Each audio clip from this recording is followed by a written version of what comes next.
وعباد الرحمن الذين يمشون على الأرض هونا وإذا خاطبهم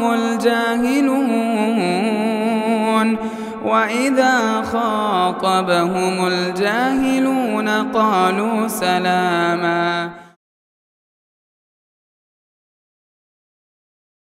تمام تعریفیں اللہ رب العالمین کے لیے جو تمام جہانوں کا یک و تنہا خالق و مالک ہے، اور بے شمار درود و سلام اللہ کے آخری نبی حضرت محمد صلی اللہ علیہ وسلم پر. معزز حاضرین، اللہ رب العالمین کا بے پناہ فضل و کرم، انعام اور احسان کہ اللہ رب العالمین نے اس دنیا میں زندگی گزارنے کے لیے ہمیں جو دین، جو شریعت، جو احکامات اور جو ہدایت عطا فرمائی، یہ اتنی جامع، مکمل اور اتنی مفصل، اتنی وضاحت کے ساتھ ہے کہ انسانی زندگی کا کوئی ایک لمحہ، ایک منٹ، ایک سیکنڈ آدمی ایسا نہیں بتا سکتا جس کے سلسلے میں واضح رہنما خطوط موجود نہ ہو.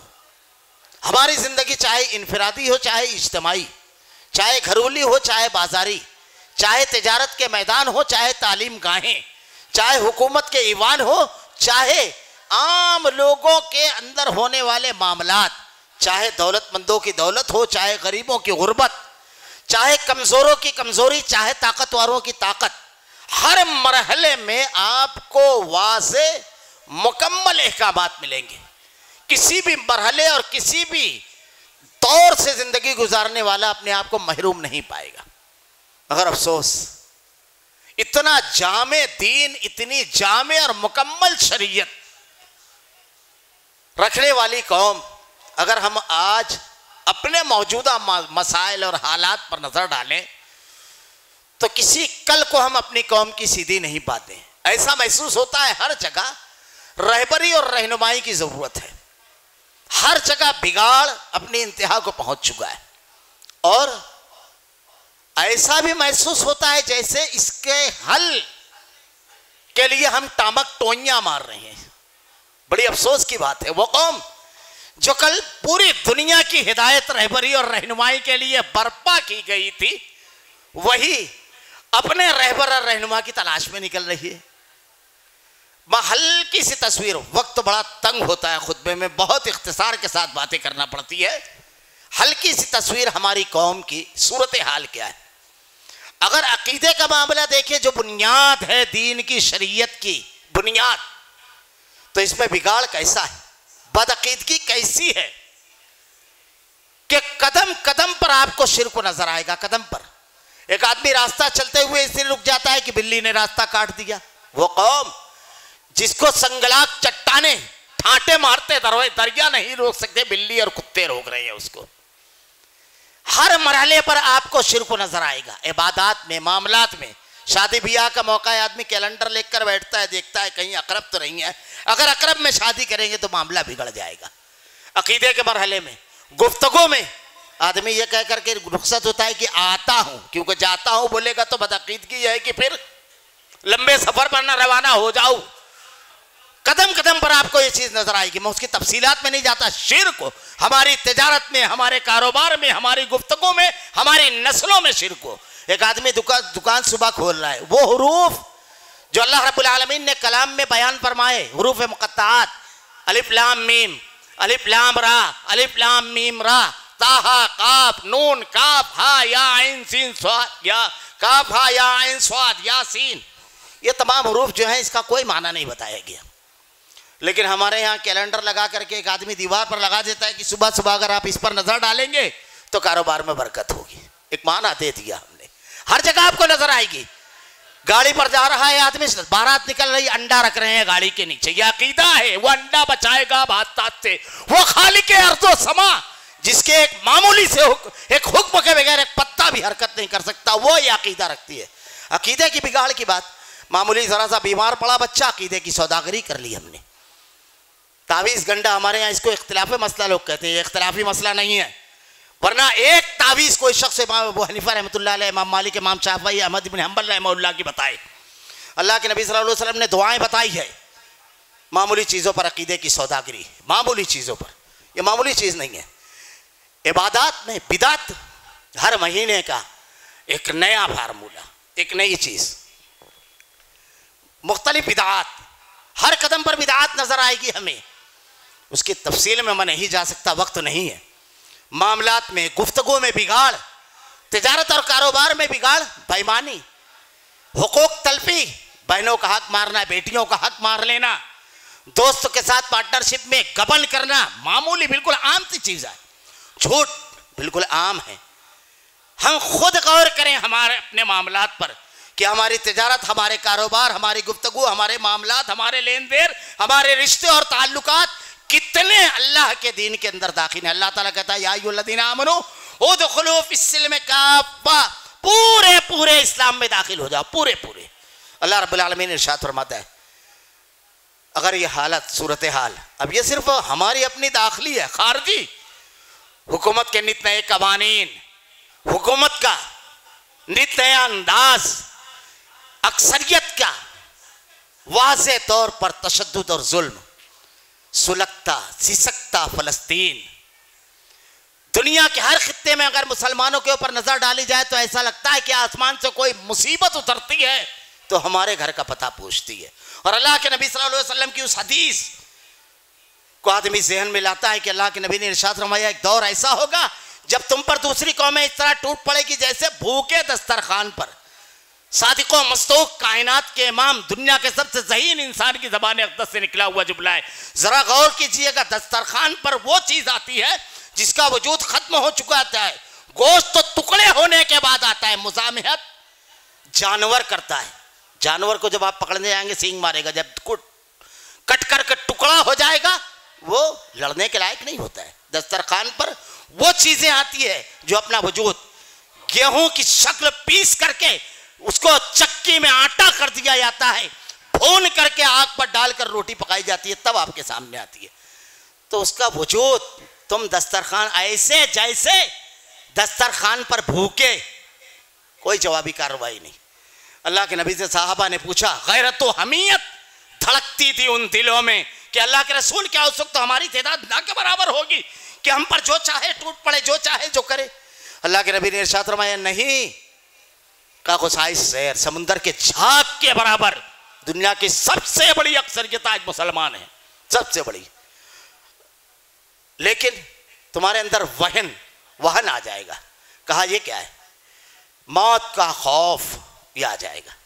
اللہ کے رسول صلی اللہ علیہ وسلم نے ارشاد فرمایا آج بین الاقوامی سطح پر ہماری کوئی آواز نہیں، کوئی اثر نہیں. یہ تمام حالات دیکھنے کے بعد ایک درد مند دل انسان سوچتا ہے کہ ان حالات کا حل کیا ہے، کس طرح ان سے نکلا جائے.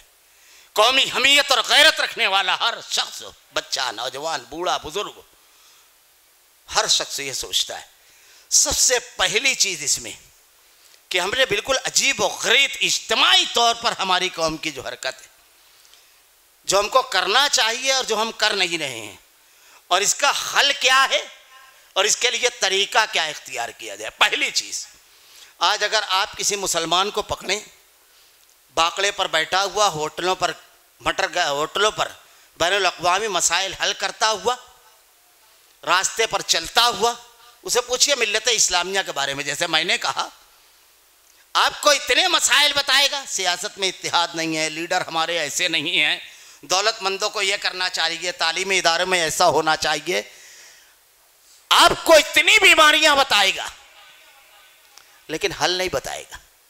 پوری قوم آج ہماری اسی کا شکار ہو چکی ہے.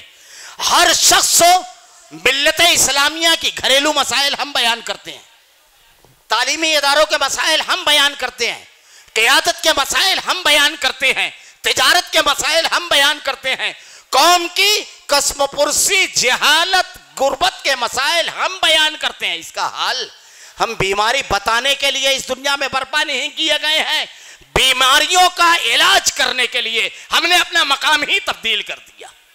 سب سے پہلی چیز ہم نے اپنا مقام تبدیل کر دیا، ہم اس کے لیے نہیں ہیں. اللہ نے جو کتاب ہدایت دی ہے اس میں ہر مسئلے کا حل موجود ہے. پہلی چیز، اور ہم اپنی جگہ کوشش کریں. ڈاکٹر علاج کرتا ہے، مریض بیماری بتاتا ہے، علاج ڈاکٹر کرتا ہے، تو ہم کو کیا کرنا ہے؟ حل کرنا ہے. اب ان مسائل سماج کی اس بگڑی ہوئی صورتحال کو دیکھ کر کے کس طرح اس کا سدھار ہو.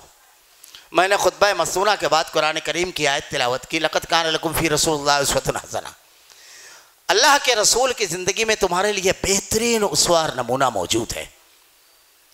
ہم اللہ کے نبی صلی اللہ علیہ وسلم کی سیرتیں طیبہ پڑھیں. انبیاء کرام کے واقعات جو اتنی تفصیل کے ساتھ اللہ نے قرآن میں بیان فرمائے ہیں. لقد کان لکم فی رسول اللہ اسوۃ لقد کان لکم فی قصصہم عبرۃ لأولی الالباب ما كان حديثا يفترى ولكن تصديق الذي بين يديه وتفصيل كل شيء وهدى ورحمة لقوم يؤمنون. کیا فرمایا اللہ نے؟ لقد كان في قصصهم عبرة لأولي الألباب. یہ جو واقعات ہم بیان کر رہے ہیں اس میں عبرت اور نصیحت ہے عقل مندوں کے لیے. انبیاء کرام کے جو واقعات ہیں زبردست احکامات, اور اس میں اللہ کے نبی صلی اللہ علیہ وسلم خاص طور سے کہا گیا کہ ان کی زندگی میں بہترین اسوہ اور نمونہ ہے. اگر اس ایک جملے پر سیرت کے صرف غور کیا جائے, ایک جملے پر, کہ اللہ کے نبی صلی اللہ علیہ وسلم کو کتنا جامع کمالات بنا کر کے اللہ رب العالمین نے اس دنیا میں بھیجا تھا کہ دنیا میں آنے والے قیامت تک تمام انسان اس میں عالم بھی ہے اور جاہل بھی ہے, چھوٹا بھی ہے, بڑا بھی ہے, ذہین بھی ہے, میانہ عقل والا آدمی بھی ہے, قائد بھی ہے, رعایا بھی ہے, دولت مندو بھی ہے, فقیر بھی ہے, مزدور بھی ہے, مالک بھی ہے, طاقتور بھی ہے, کمزور بھی ہے. ہر ٹائپ کے لوگوں کے لیے اللہ تعالیٰ نے کہا لقد کان لکم فی رسول اللہ اسوۃ حسنہ. رسول کی زندگی میں تمہارے لیے بہترین اسوہ نمونہ ہے. تصور کیجئے کتنا جامع کمالات محمد الرسول اللہ صلی اللہ علیہ وسلم کو اللہ رب العالمین نے بنایا ہوگا. ہر شخص کی زندگی کے لیے اسوہ نمونہ ہے. یہ عنوان نہیں ہے میرا, ورنہ میں بتاتا اللہ کے نبی صلی اللہ علیہ وسلم کی سیرت کی جامعیت. اللہ کے نبی صلی اللہ علیہ وسلم کی سیرت دیکھیں. اللہ کے نبی صلی اللہ علیہ وسلم کو جن لوگوں کے درمیان مبعوث کیا گیا ان کے حالات اٹھا کر دیکھیں. تاریخ میں 300 سے زائد بت اللہ کے پہلے گھر مرکز توحید کعبۃ اللہ میں ان لوگوں نے رکھے تھے. ہر چیز کا الگ بت تھا. مولانا اکبر شاہ نجیب آبادی لکھتے ہیں کہ جب وہ لوگ سفر میں جاتے تو آٹے کا بت بنا لیتے, اس کو پوچھتے, اور جب ختم ہو جاتا تو اسی کو گھول کر روٹی بنا کر کھا بھی جاتے تھے. یہ ان کا عقیدہ تھا. کوئی کام کرنا ہوتا تو جانور دوڑاتے, سیدھی طرف دوڑتا تو کام صحیح ہوگا, الٹی طرف دوڑتا شگون لیتے تھے. ہر معاملے میں عقیدہ, عبادات, بدعات. حج کے ایام میں گھروں سے داخل نہیں ہوتے, دروازے سے پیچھے ایک موقع بنا لیتے, اس میں سے داخل ہوتے.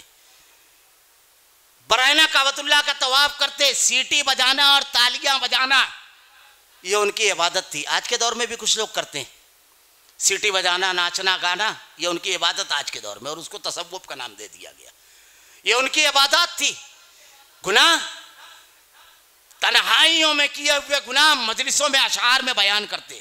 ایک قبیلہ تھا جو لڑکیوں کو زندہ درگور کر دیتا, کسی کا مال ظلمن ہڑپ کر جانا طاقت کی علامت مانی جاتی تھی. ہر قسم کے گناہ میں ڈوبے ہوئے تھے, ہر قسم کے.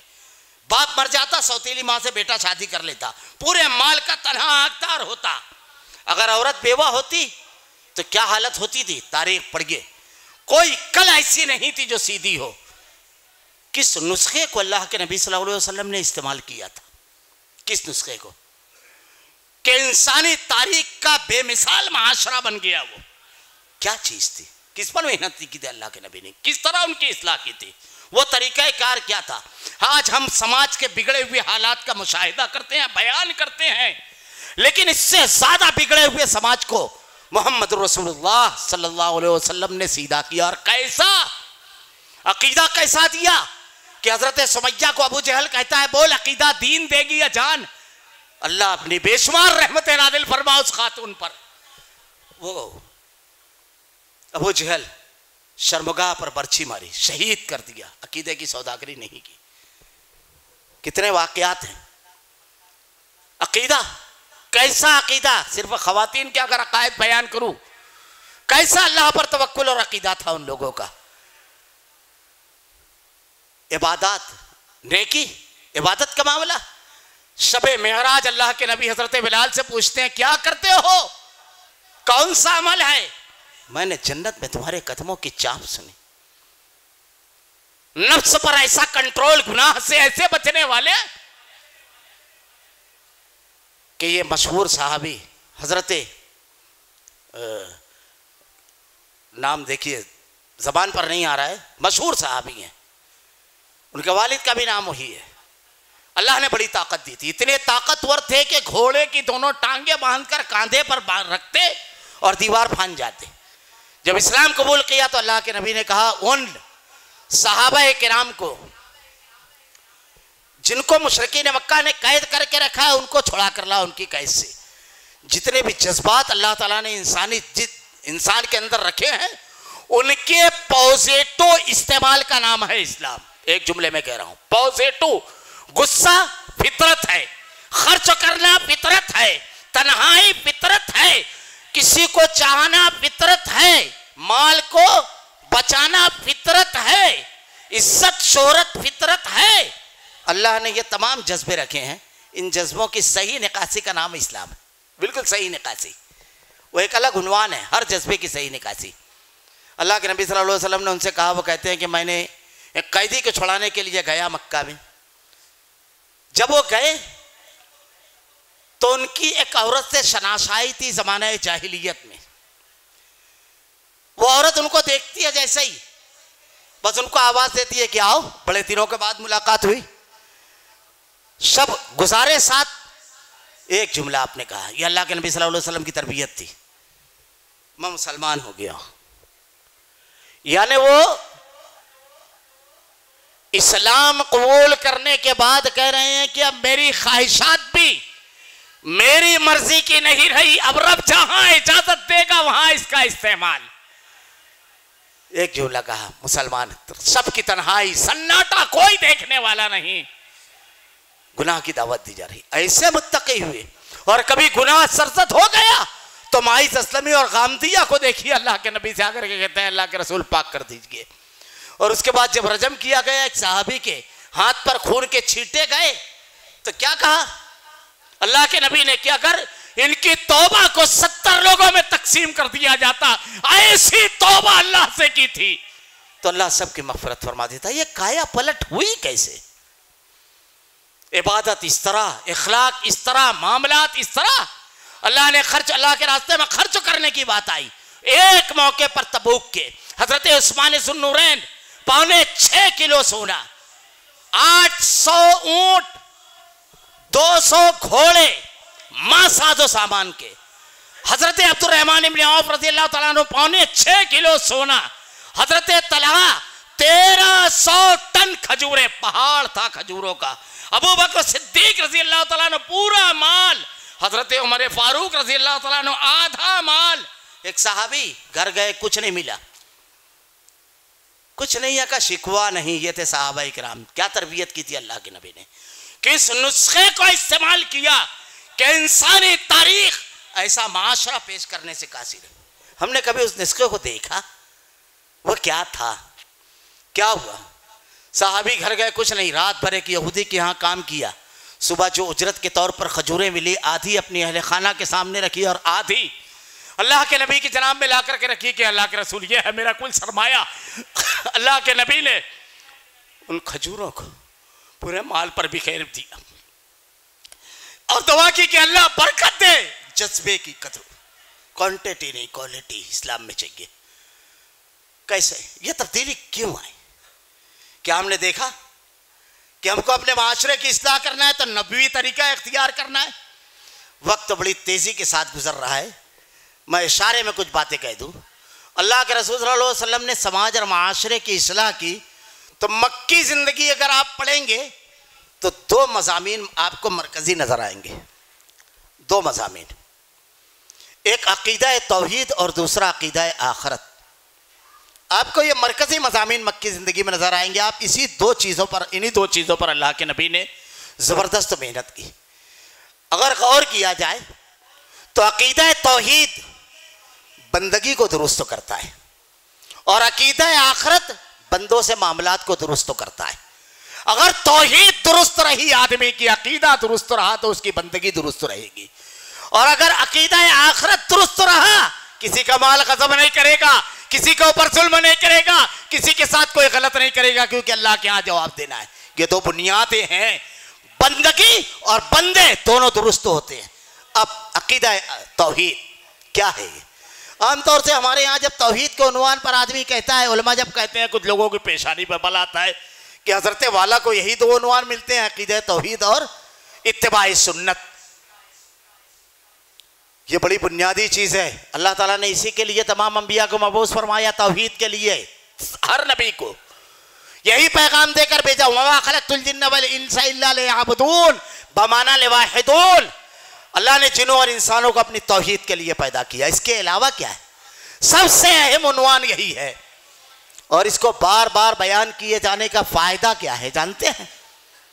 ہمارے یہاں جو بار بار بیان کیا جاتا ہے، اللہ کے نبی صلی اللہ علیہ وسلم ہر جمعہ کو خطبہ دینے کے لیے جب کھڑے ہوتے تو وہ صحابہ کرام جن کو آپ نے جنتی ہونے کی بشارت دی، عشرہ مبشرہ، وہ بدر و احد کے شرکا کہ اللہ نے آسمان سے جن کے بارے میں ارشاد فرمایا سب کے سب جنتی، وہ مہاجر و انصار جن کے بارے میں رب نے کہا رضی اللہ عنہم و رضوا عنہ، ان کے سامنے ہر ہفتہ آپ کہتے کل بدعۃ ضلالہ کل ضلالۃ فی النار۔ کیوں کہتے تھے؟ گھوٹ کر پلا دیا تھا، اسی لیے صحابہ کرام کے معاشرے میں شرک اور بدعت پنپ نہیں سکی۔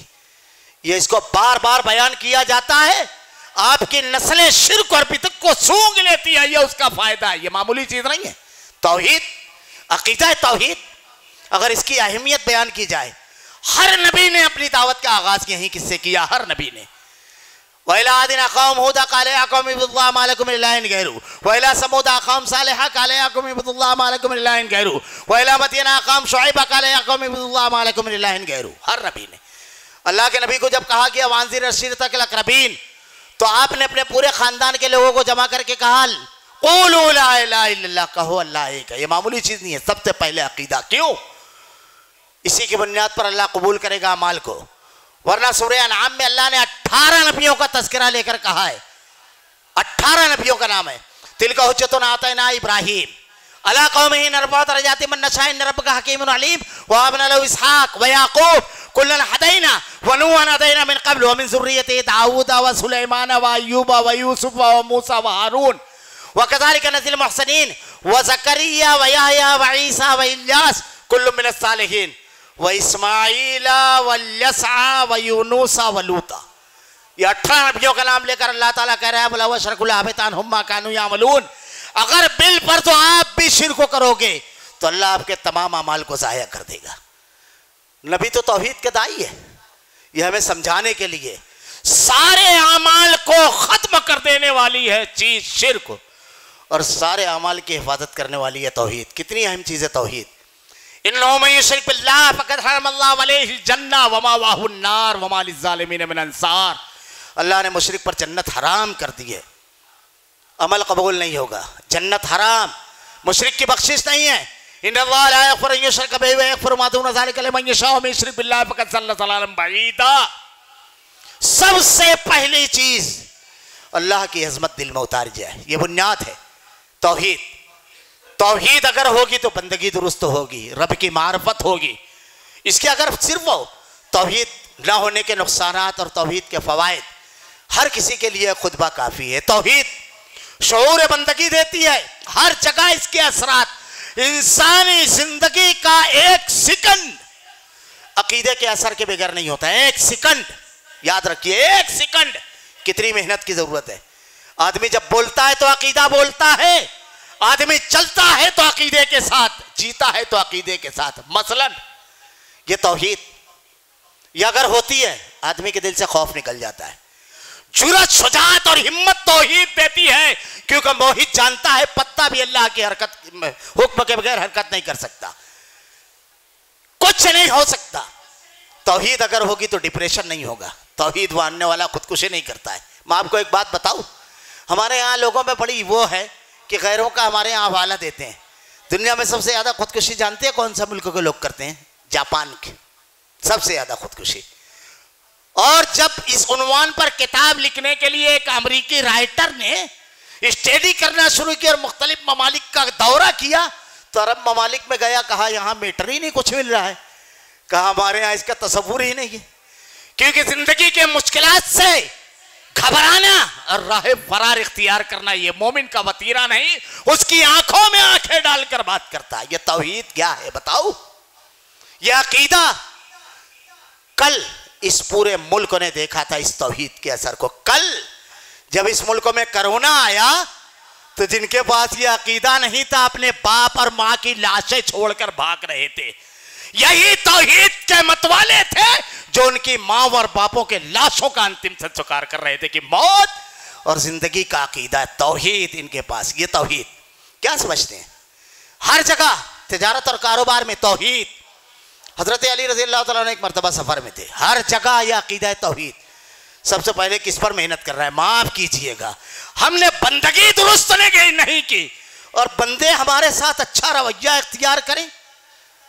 ذرا سا غور کیجئے، حضرت علی رضی اللہ تعالیٰ توحید ہر جگہ۔ حضرت علی رضی اللہ تعالیٰ نے سفر میں ایک گھوڑا آپ کو نظر آیا، آپ نے اپنا گھوڑا فروخت کر کے خرید لیا، بڑا خوبصورت گھوڑا تھا۔ ایک مقام پر لوٹ رہے تھے، نماز کا وقت ہوا، ایک گدڑیا کو دیکھا، اس کو قریب بلایا، کہا اس کو حفاظت کر، میں نماز سے فارغ ہو لوں۔ نماز سے جب فارغ ہوئے تو گھوڑا تو موجود تھا لیکن زین اور گدڑیا غائب۔ حضرت علی رضی اللہ تعالیٰ نے کسی طرح گھوڑے کو لے کر آئے، اپنے غلام کو 6 درہم دیا اور کہا جاؤ بازار سے کوئی اچھا سا زین خرید لے آؤ۔ یہ گیا بازار میں، وہی گدڑیا وہ زین بیچ رہا تھا، اب اس کو کیا معلوم۔